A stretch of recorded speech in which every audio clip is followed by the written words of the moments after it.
This is Alison Cardy. She's a career truth teller who believes in living a life that actually feels like your own. She and her team have helped nearly 200 professionals find a great career fit through her proven clarity process. She's a frequent speaker at universities and alumni groups, including Harvard, MIT, Georgetown, and her alma mater, the University of Maryland. She's the author of the bestseller Career Grease: How to Get Unstuck and Pivot Your Career. Her work has been featured on Monster, Forbes, The News, Undercover Recruiter, and The Washington Post. So why don't you join me in welcoming Alison.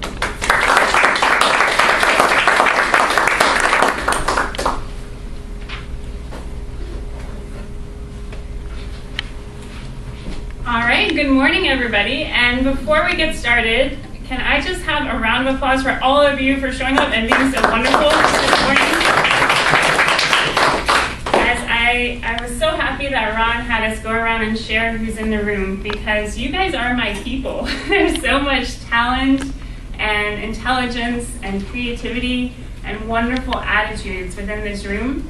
And I'm really, really happy that you guys are here this morning and that we can hopefully come together a bit and lift one another up, because transitions and job search can take a toll on anybody. I want to start today by telling you a story about a former client of mine who was at the executive level in his career and contemplating making a change. This particular individual was a lot like you guys. He was somebody who was very capable, very intelligent, had risen through the ranks, was successful in his work, and wanted to do something a little bit different. Now, as he went out and looked into the abyss of the black hole and looked into seeking that next job, he started to feel like, am I good enough? Is this all that's out there? Am I going to be able to hold my own in this job market?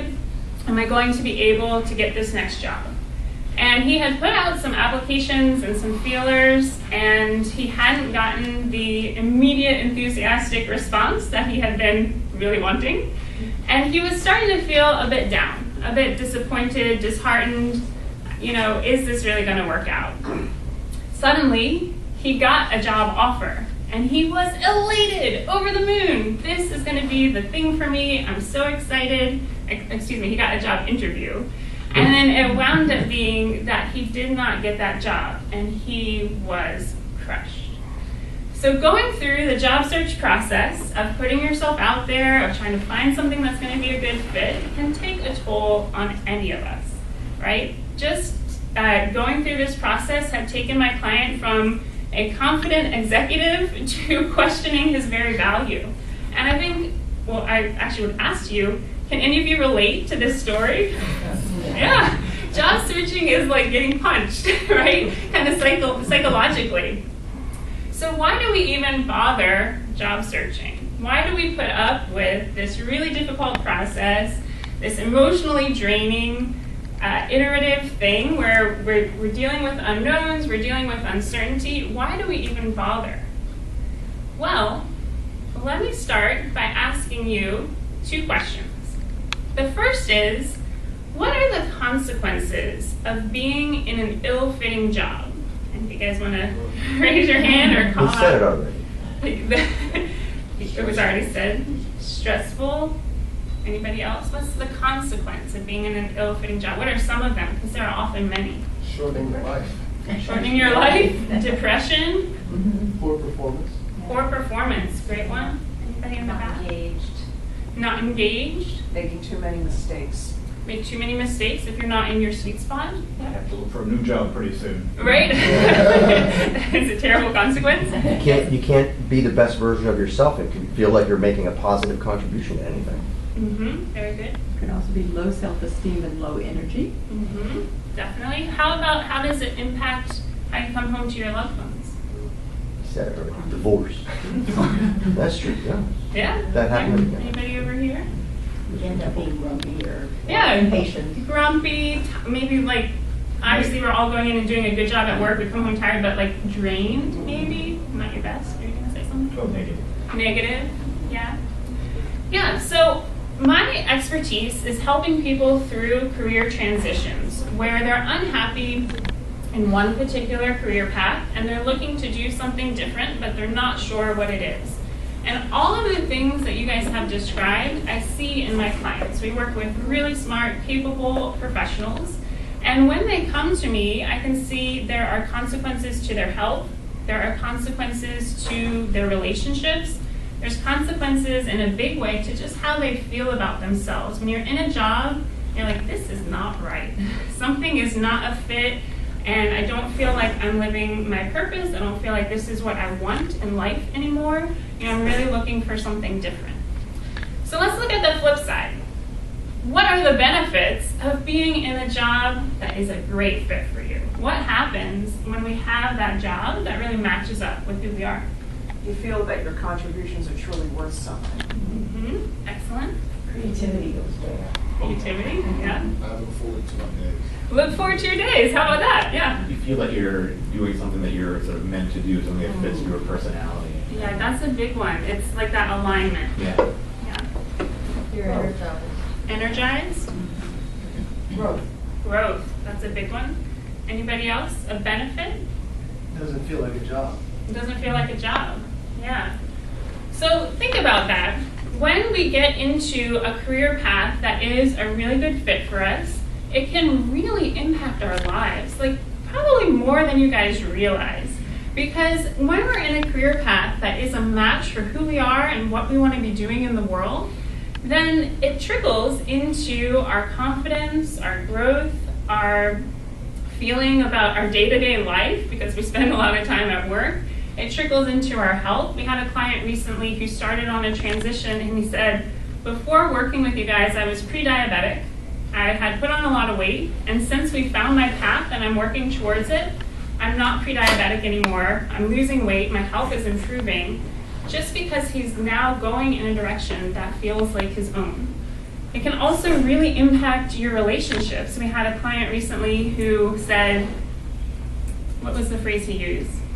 I'm much more pleasant to be around for his wife and for his kids when he was in a job that really was a match for him. So this big gap between a job that's ill-fitting and a job that's a great fit is why we put up with this terrible emotional roller coaster of job searching, because we're looking for that better fit. And I heard a number of you in the room today saying you're thinking about some type of change, and really looking for a change can come about because maybe your priorities have shifted, maybe you're recognizing that you've outgrown a particular thing, you're looking for a new challenge. We've had clients who come in and say, I'm bored out of my mind doing what I'm doing. Or the other end of the spectrum, I am so burnt out, I'm so stressed, I'm so done with this work. I want something that's a better fit for me and my life right now. So that's why we bother with job searching. And I just want to mention to you guys, if you are at a place right now where you've been trying to make a change or trying to land that job, and you're feeling like, when will this ever be over? I want to let you know a couple of things. One thing is, if you've tried to find a good career fit before, or if you've outgrown a career fit that used to be good for you, something that I want you to know is the modern job search world is kind of crazy. And I feel like a lot of us are not prepared or taught for how to handle the vast abundance of choice that is now available to us in terms of our career. Right? So if you think about a couple generations ago for women, what were the choices? What were you going to be? Right. And now, what are the options that are available? Like anything that you want to be, right? And independent of gender, what are when you think about like what are professions? What are like the typical professions that come to mind for you? There are like some common ones where you're like, name some jobs. What are some like common jobs? Engineer, attorney, consultant. There's an accountant somewhere, doctor, financial planner. So there's kind of in our brains, there's like this small track of jobs that we're aware of, or maybe we were taught as children, or we saw a teacher, so we know, okay, that's something that you can do. But in the modern world, new jobs are being created all the time, and there are so many more opportunities to transition and to find a fit. And I think while that's absolutely wonderful that we have this possibility, it's also kind of scary. Like, how in the world do we make sense of all that's out there and find the place for us? Another thing I want you to know is, some of you may be thinking, or not, but you may be thinking, is there something wrong with me? That I don't have this all exactly figured out and lined up? Maybe you have friends or colleagues who are like, how are you doing that? Like, how are you in this place where it seems like everything's working? And something I want to do is just put those fears to rest. Everybody's trying to figure this out. You're not the only one, and definitely looking at somebody's exterior is not necessarily an accurate reflection of how they're really feeling about the career and what's going on. Now, some of you may have these two different voices in your head. One of the voices is kind of this, you should be happy to have a job at all, or you should just take whatever you can, like kind of this scarcity, grasping type energy. And then another voice in your head might be saying, is there something better? Could I get something that's more meaningful, a better fit for me?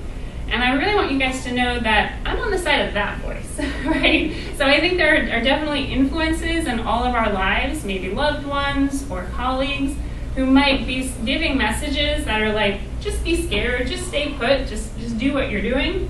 And I'm definitely on the side of it is possible to get that better fit for yourself. I see it every day in our clients, and I really want you guys to know that. Now, basically, on today's talk, what we're going to be doing is looking at 5 core ideas that are going to help you to create a new career opportunity anytime that you want. And they're going to sound kind of basic, right? You're going to be like, okay, these are pretty simple, but these are really, really powerful. Before I go into these 5, I just want to answer, why should you even bother listening to me? Like, I know many of you have never met me before. I've been a career coach for almost a decade. We've worked with hundreds of individuals, helping them through career transitions. And I've developed a process, a clarity process, that moves people from confusion and uncertainty, what I think I want to change, but I'm not sure what it is, to really getting clear and confident and then implementing that change. As Ron, or maybe, I forget who introduced me, I think it was you, Ron, as Ron said, I have spoken at a lot of different wonderful universities, to their alumni groups, been featured in a lot of places, written a book, Career Grease, How to Get Unstuck and Pivot Your Career. I lead a team of career coaches who specialize in this exact method. But I think the most important part of my bio that you need to know is when I graduated from college, I was totally lost. Like, totally lost. So I'm going to teach you 5 really important concepts. I knew none of them when I was graduating from college. And I was really like the meekest, quietest, I don't know what I want, drifting through life kind of person that was out there. So when I'm telling you and sharing these 5 practices, it's because I've learned them kind of from the ground up, and I've also been able to help a lot of people to implement them in their lives. All right, so are you guys still with me? Yes. Yep. Yes. Nope. You got it, nope. I love it. I've been doing a lot of web. Do you guys need, okay, everybody stand up, get a little stretch. Awesome. Okay. Glass of water. Get a glass of water, do what you need to do. All right. I've been doing a lot of webinars, so it's lovely to get audience feedback where we can actually see you guys. All right. So I want to share with you something that I see all the time. I call it the pervasive job search problem. And this is what happens. Somebody is thinking, okay, I need a new job, or I want a different opportunity, or you hit a situation where you're in transition. And what I see happening over and over again is this is kind of step 1. The realization of, I'd like something different, I should start looking for a new job. People skip step 2, which I'm going to share in a minute, and they go straight to step 3, which is job searching. So they immediately start putting out resumes, looking at job postings, firing things off, and they skipped a step. So step 2, what do you guys think it might be? Between I want something different and just starting to search. Ooh, you guys are good. Yeah. Figuring out what it is you actually want. So what I see people skip all too often is this step 2 of what is it that I actually want? Am I clear on that? Because what happens when you miss that clarity and you just start going into job searching, you might kind of send things out scattershot to all types of different jobs that may be appropriate, may not. It's really, really difficult for your network to support you because they don't know what you're looking for. And what I find is people get really, really disheartened. They're like, I wanted something different. I'm trying to take the steps that are going to help me. I'm trying to job search, but it's not working. What's wrong? And I think this first step the second step of really clarifying what you want is so, so important. So before we go into the 5 steps, what I want you to do is turn to a partner, or maybe a triple if we need, and I want you to share on a scale of 1 to 10, how clear are you in terms of what you're looking for next? So 1 is, I got no idea. Something needs to change, but I don't know. And 10 is locked and loaded. This is exactly what I want. So turn to a buddy and just share your number. Let's see what happens. What's your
Okay, I'm just curious.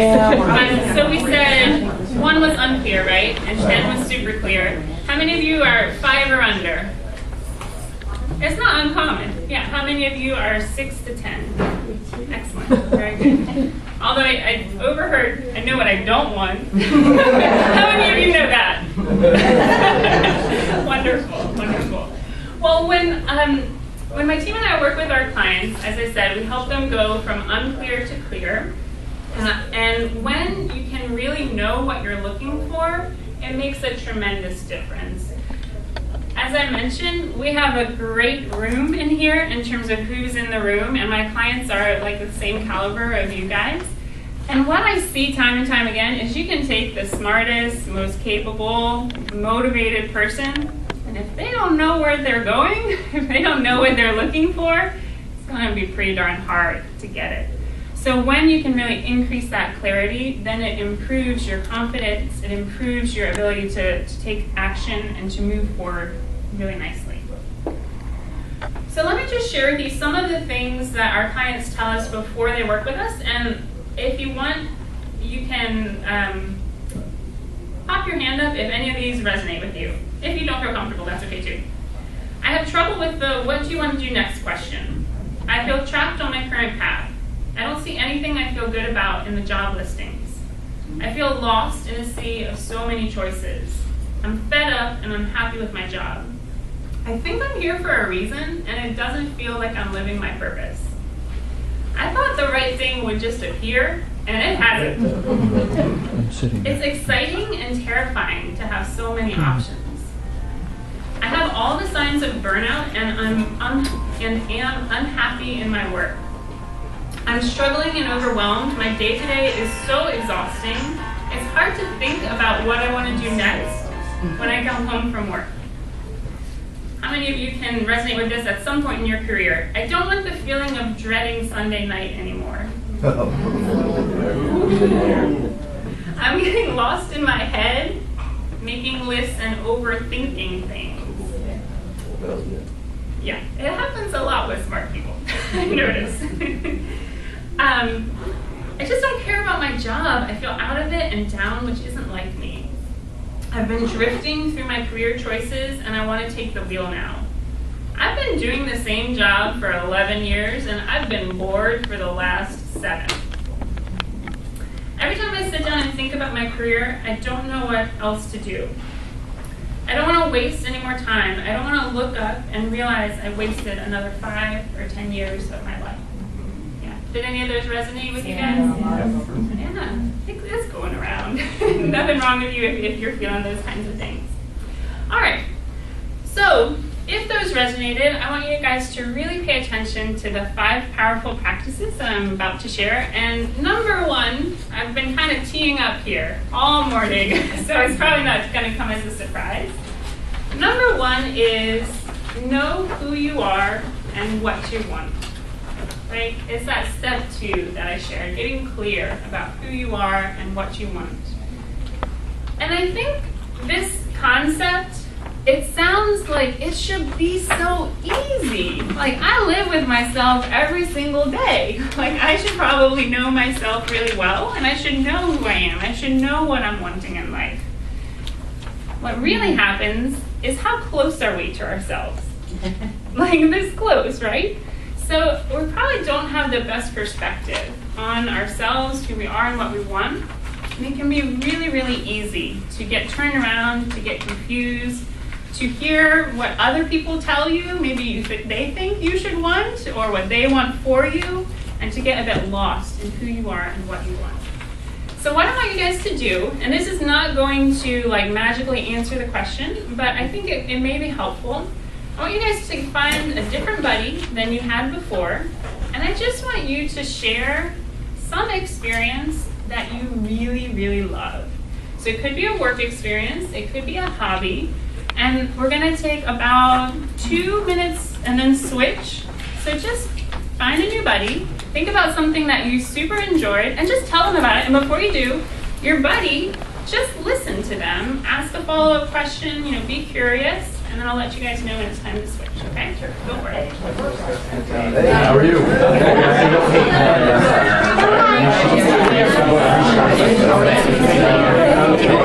Tell me about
Now I don't.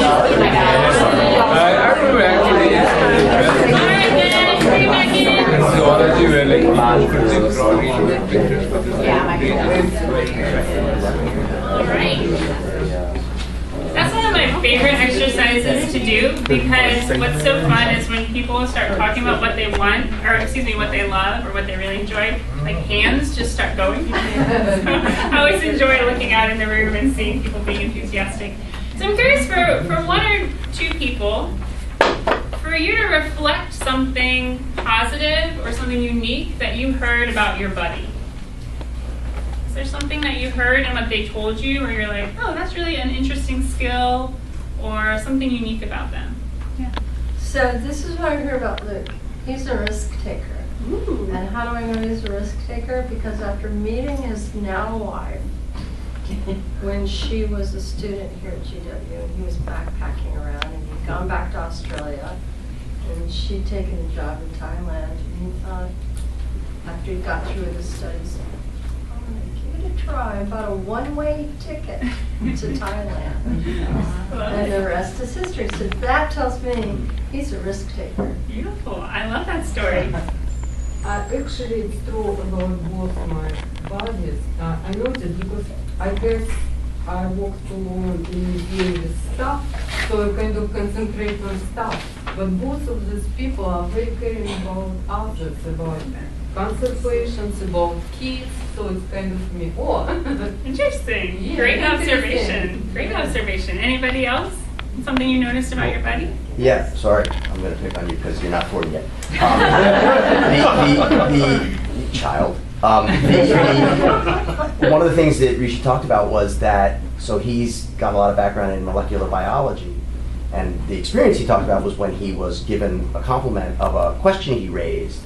But that wasn't the interesting part. The interesting part was, I also really love photography, but I don't know if I should pursue that.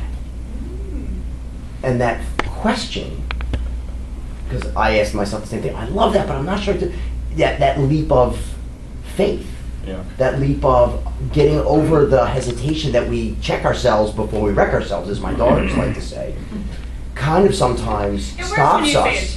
Not as well. I don't pull it off, but we stop ourselves from doing things that might really make us happy. Great point. Did you have? And I was going to say is that it's very evident when his passion is. Ah, okay. It's pursuing it. Okay. Is the kind of the stop sign. Beautiful. Really interesting because you guys have queued up the second powerful practice. Number 2 and 3 really relate to what you guys are talking about here. Number 2 is accept who you are and what you want. This is a really big deal for people. And I think that one of the things that happens is our social environment, the place that we're raised, the schools that we go to, the peer groups that we're in, they may hold certain values or they may have things that they think are really great. And what can happen is if those kind of social cues are at odds with who we are inside, it can be really, really painful, right? Because we're humans, we're all social creatures, we want to fit in, we want to be accepted. So when there's a disconnect in some way between the social environment and who we are inside, it can be very challenging to accept who we are and what we want. And what I want to say is I've worked with so many different clients from all different industries, all different ages and stages and walks of life. And there's never a wrong way to be in the world, right? There's never one right way. If you think about the difference between somebody who was raised in like an artist commune and the social values that they will have about what's important in life versus somebody who is raised by like 2 lawyers and the social values that they will have, it's not that one is right or wrong.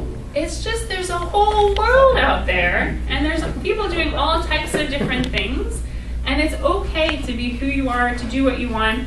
I've had clients who have said, oh, I'm in the DC area, and in the DC area it's really important to have like a hard charging, important career, and I just want to do something low key. That's all that I want in my life right now, is something where it's steadier and more low key. And it's like, that's okay. Whatever you want is okay. Of course, and we may get to in the Q&A, like how do we balance who we are and what we want with real world obligations and all of that, so we can touch on that. But I really want you guys to know, whatever you're wanting, that little voice, it's okay. It really is. All right. The third powerful practice, and this again kind of ties into some of the comments that you guys were making. Believe you can get what you want. How many of you turn yourself down before anybody else can?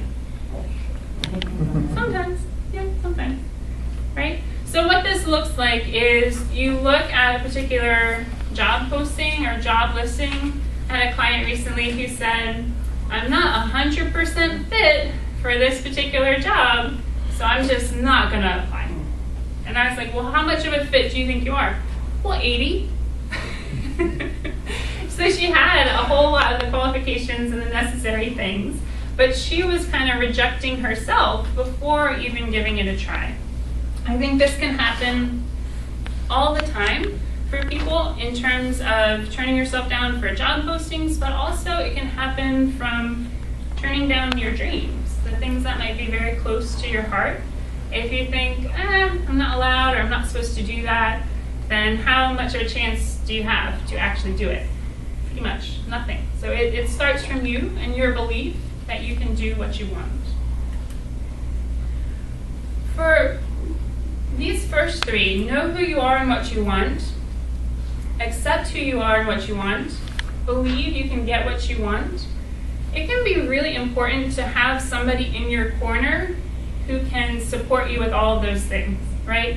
So when you just did that brief exercise with your buddy, and the other person can see more of you than you might be able to see yourself, right? Just having that space, that external perspective is really important.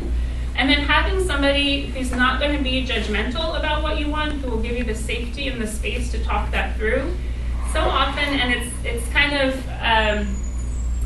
too bad, but so often our loved ones who can be our biggest supporters may also be like our Achilles heel. Because you might say, hey, we had this one client who said, I kept kind of putting out feelers. Like, should I do this? Is this okay? And he kept putting out feelers to his mother, who really did not like this particular path. And she kept saying, no, that's not a really good thing to do. Just stick with what you're doing. And it went on for years where he kept being like, but maybe, no, maybe. So that was not the right person to be talking to, right? And it's just something to be aware of. There's always going to be supportive, neutral, and negative, or people with an agenda in our lives. And just watch out. Our dreams, the things that are really close to our hearts, if we feed them to people who are maybe not capable of separating themselves from you and putting their own fears on top of you, it can really slow folks down a lot. Okay. We have two more. We are rocking and rolling. So the next powerful practice, ask for what you want. Ask for what you want. There's a poem I read in the book, The One Thing, and it's pretty short. I'm going to read it to you. It's called My Wage by Jesse Rittenhouse. I bargained with life for a penny, and life would pay no more. However, I begged at evening when I counted my scanty store. For life is a just employer. He gives you what you ask. But once you have set the wages, why you must bear the task. I worked for a menial's hire, only to learn dismayed that any wage I had asked of life would have gladly paid. Now you can take this literally, that it's about money, or you can take it in more general terms about what you're asking for from your life, right? If we don't ask for what we want, if we don't say or put out, this is what I'm looking for, this is the kind of life I want to be leading, this is the type of work I want to be doing, what are the odds that we're going to get it if we never ask for it? Pretty much zero, right? So you've definitely, in the career search process, it's really important to tell people, let them know what you're looking for. When you actually network and connect and share what you're looking for, this does rely on having done kind of the other steps, knowing what it is and being okay with it yourself. Then your odds really skyrocket, right? If you know what you want, if you accept who you are, believe you can get what you want, and you ask for it, your odds are getting it skyrocket. For a number of years, I used to teach negotiation. How many of you love negotiation? I like it. There's always a handful. I like it. So in negotiation, there's a concept of putting more on the table, right? So basically what it is when you ask for more, it gives you more room to kind of take things off, to negotiate, to say, oh, I didn't really want this, but I do want this. And there's another concept of anchoring, which is basically that whatever you ask for is going to be kind of a ceiling, right? So sorry, not to go into too much negotiation, but if you're on the employee side and you say, I'm looking for this salary, is the employer ever going to give you more than that? No, right? It really is what you ask for, and in fact, that's a ceiling. They're probably going to give you less than that. The same is true in the reverse way for the employer. When they say, here's our offer, are they going to pay you less than that? No. If anything, you're going to ask for more above that. So negotiation kind of plays into life as well. It's the same idea. If you say, I want maybe this particular type of job, but you really want something else and you're not asking for it, then you're kind of limiting yourself just in what you ask for. So it's really important to ask for what you want, and maybe even a little bit more, so that you can land where you actually want to be. All right, I've got one last powerful practice, a little story, and then we'll take some questions. Okay? So the last practice is ask for what you want until you get it. I used to work as a nanny, and I don't know how many of you have kids, but have you ever seen a toddler ask for what they want? They're gonna, oh my God. Yeah, right. They just keep after it, right? Until, either they learn, no, I'm not gonna get it, or until they get what they want. So a lot of times when we're looking for a new career or looking for that next job, we may not hit a home run the very first time we're at that. In fact, I think it's pretty rare when people are like, this is what I want, at that, landed it, done. Most of the time, job searches take a little bit of persistence, and too often I see clients who say, well, I've been job searching for 2 months and I haven't gotten exactly what I want. Should I just give up on it altogether and go back to the drawing board and try something different? It's like, well, 2 years, maybe where there's something wrong, right, with what you're doing, but 2 months is pretty short. I once had a coach colleague who shared this metaphor of when you guys go to the grocery store, and let's say you're driving to the grocery store, and you hit a stop sign.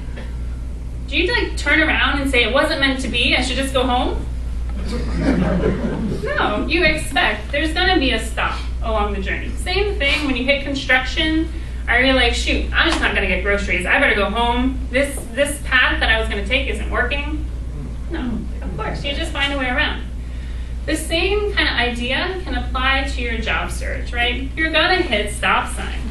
You're gonna hit construction. You're gonna hit things where it's like, this is not working immediately as quickly as I would like. Know that that's normal, and all you need to do is just be persistent. That's something I tell my clients all the time. Just be persistent. It will really pay off for you. Okay, so I'm curious.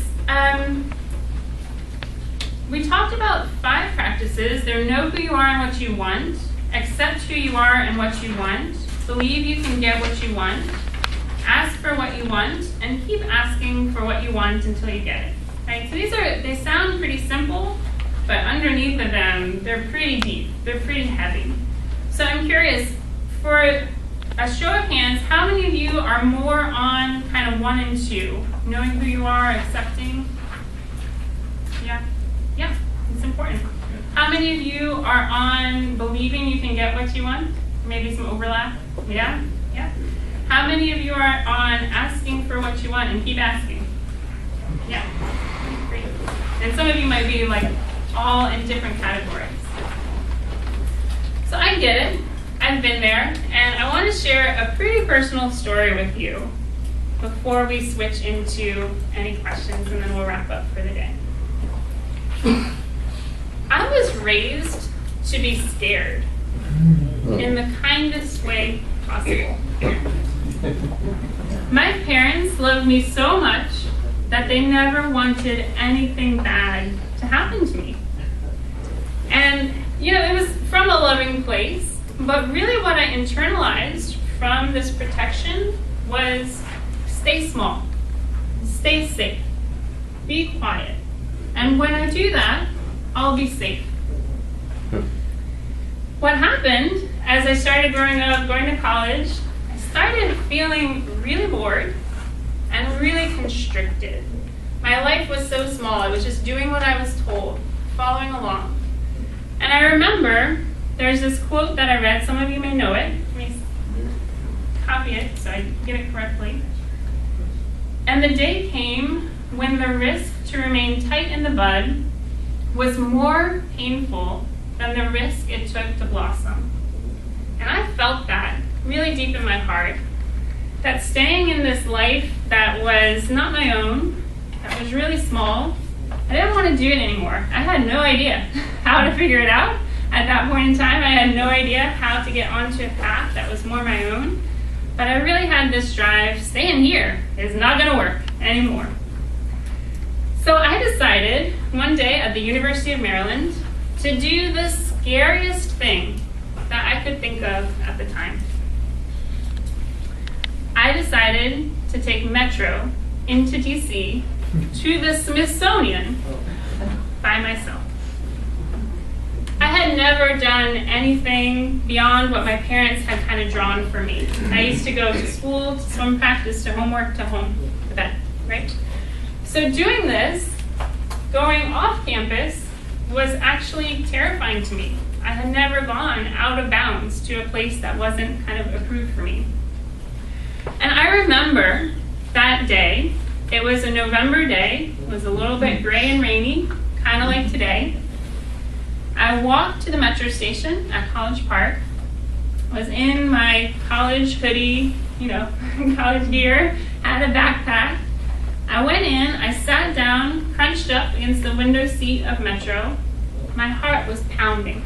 I was terrified. I thought, if somebody doesn't kill me for leaving campus, my dad surely will. I'm not supposed to be leaving campus. I'm supposed to be at school, doing school things. So I sat there, my palms were sweating. I thought like Harry Potter, like Dementors were gonna come out and get me. Something was gonna go wrong. And the whole time I sat there in real fear about what was gonna happen. I got off of Metro at the Smithsonian. I went up the escalator, got out to the National Mall, sat down on a bench, opened my backpack, pulled out an apple, pulled out the water that I packed for myself, and just looked around. I was like, here's what I saw. I saw government workers on a run during lunch. I saw tourists taking pictures. I saw families walking around. I thought, this does not seem so scary. This does not actually seem like something bad is happening to me. And it was such a pivotal moment for me to take that ride, to do the thing that scared me, because it really taught me that so often the fears that we have are in our mind, right? That fear that I had, you guys can look at it as adults and be like, that was a ridiculous fear. Well, we all have those things, maybe in different contexts. And what I learned that day, and what I made a habit of doing every day since then, was anything that I was scared of, I was gonna go do it. I'm not saying jump out of a plane, like nothing that was gonna put me in physical peril, but I started raising my hand more in class. I started going to Toastmasters. I started speaking. I was terrible. Maybe I'm still terrible. I was shaking, I didn't know how to do it, but I just kept showing up. And I tell you this story because I know fear. I know how fear can keep us stuck, can keep us small. And I also know the other side of fear. I know the freedom that exists when we're able to live our lives from a sense of possibility. And if you guys are interested, I just want to give a quick plug to our business. It's at cardycareercoaching.com. And if you guys don't mind writing it down, people who are in transition, looking for something new, they're everywhere and they're nowhere. So if you know somebody that might benefit from our services, if you could let them know that we're out there, that would be really helpful. Could you do it again? It's Cardy, C-A-R-D-Y, careercoaching.com. We have an application process if you're interested in working with us. It's no risk, no obligation. So if you're interested, I'd love to come in and support you. I also just want to give a plug in general to career services. 40 Plus has some wonderful programs as well.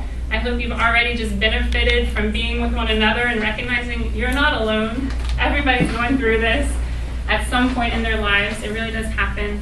So with that, I'll open it up for any questions you guys have about career transitions. Yeah. Not really more of a question, it's just a comment. Yeah, go for That really it. stuck out to me. You, number 4, ask for what you want. And what came to mind is my grandfather used to always tell me, he said, when you ask, the only thing somebody in life can tell you is yes or no. So ask. And that's true. Just ask for what you want. You can only get yes or no. Right. And I went to a restaurant, and I used to always get a particular favorite dish. Well, they stopped making this dish. And I'm like, okay. So I went the other day and I asked for this particular dish. And I explained to him, this is what I get. Can I have it? Well, we stopped making that. He said, but you know what? If you word it this way, I can fix it for you. If you say, get it, the child's portion of whatever it was, I can give it to you. Okay, so I asked. He gave it to me. I love it. Yeah, well, and if you guys have any other stories or things you want to add to kind of encourage one another, I'd really welcome them because we can't hear too much, Yeah. So we've heard this at 40 Plus before, especially given how you started, that it's crazy out there. And you told us the story about the person who sort of stopped herself from applying because she said, well, I'm only 80% of a fit, not 100% of a fit. So, and I even heard it again this weekend, and I'm really tired of talking about the purple chicken. The purple chicken is the concept of, this is what employers are looking for today.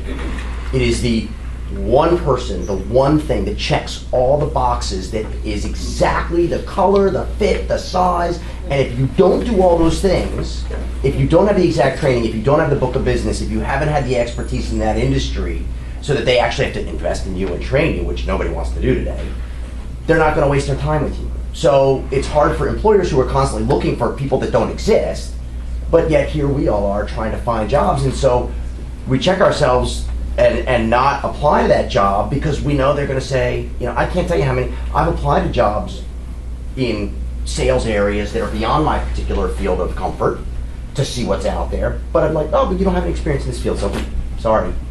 Yeah, so what do you say to people when they raise this question to you? Sure.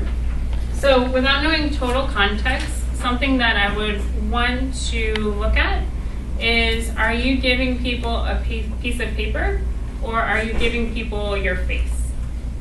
And what I mean by that is your face and your energy and all the wonderful characteristics that you guys show up with in person is way more compelling than a piece of paper.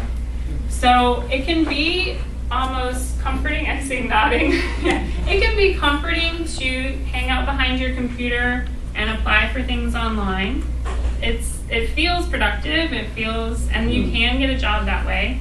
But the stats are your network is going to be a better option. And even if you don't have a network in that particular area, the more that you put your face and your presence in front of people in that world, the better off you're going to be.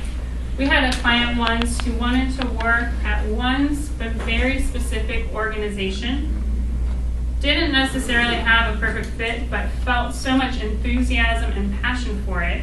He took the time and diligently worked to take everybody out to lunch at that organization. Who do you think they hired? The brown noser. So, you know, it is challenging and it is hard, you know, to go that extra mile or to put yourself out there. But really, the more that you can be in front of people, it saves the employer work. Who wants to sift through all the papers and check all the check boxes? Or say, oh, I just had coffee with so-and-so, he seemed great, why don't we talk to him? It's just, it saves them work, and it puts your face and your presence, which is wonderful, top of mind. Kind of expand on what you two were talking about. This is the situation I'm in. I see jobs all the time that either A, I know I can do, or B, that I'm really interested in. But a lot of these employers are saying, oh, we require this kind of college degree, we require, just for the sake of argument, to be bilingual. And it's like, okay, well, I'm not going to waste my time dealing with this. Your take on that? It can depend. I don't remember where, I think it was at Career Network Ministry, which is another job seekers organization. I heard a story once where there was a woman who was interested in a particular job and they needed to speak Spanish, and this woman did not speak Spanish. And the advice that the kind of counselor gave was, don't turn yourself down before anybody else does. And she wound up pursuing the job, and in this particular instance, they paid for her training in Spanish. So it's not to say that that's going to happen, and I understand you don't want to waste your time, you don't want to waste their time, but if it's something that you're interested in, maybe go a little bit extra, maybe see if you can talk to them, maybe see if there's any wiggle room, because if you turn yourself down, your chances are zero. If you're persistent, you have a better shot. See, the thing is, the ones that I know I can do and that I've applied for, I haven't even gotten as much as a call for an interview. And that's what's really becoming frustrating. That's why I keep seeing things and go, I'm not even going to bother. They require this much and I don't have those skills. How often are you talking to people in the industry you want to go into? Right now, not much, because I've had So others. increase that. Try to set up informational interviews. Try to show them, hey, this is my resume, what do you recommend? The more connections you have, opportunities always flow through people, right? So on the other side of every job listing is a person. So the more connections you have to people, the better off you're going to be. So let me pause there, because I see Tom's here. Yeah, Can I go just ahead. add something? I think I would say you're spot on. I think when you apply for stuff that you're qualified for, understand that there may be other people that are also equally qualified, and probably a whole bunch of people that aren't qualified. But I think it really makes a difference if you have someone on the inside pulling for you. See, that's the thing. You It's really now more have to who find you know, those not people. what you know. Well, I mean, I think it's It always has been. Yeah, it always. If It you got does. 10 out of 10 and you got somebody in there, you know. So that's where the work is building the relationships, paying attention to that piece of it. So, sorry, Oh, go I was ahead. gonna say, so just, it's not nearly as important as the points about networking and working on the inside, but if you do apply online, if you don't meet all the requirements online, it's probably a waste of time. Because, online, it's gonna be pretty much checking the boxes. Now it is. Now that LinkedIn has a thing where it says, out of these 10 skill sets, you meet X amount of those requirements. Okay, on that note, thank you guys so much for your time and attention today. I hope this has been helpful. If there's anything I can do to help you further with getting what you want in life and career, please don't hesitate to reach out. I'd be more than happy to support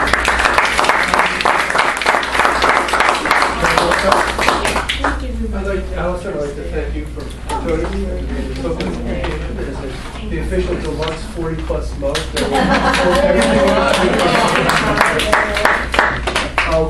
Before everybody goes, I'd like to remind you, fill out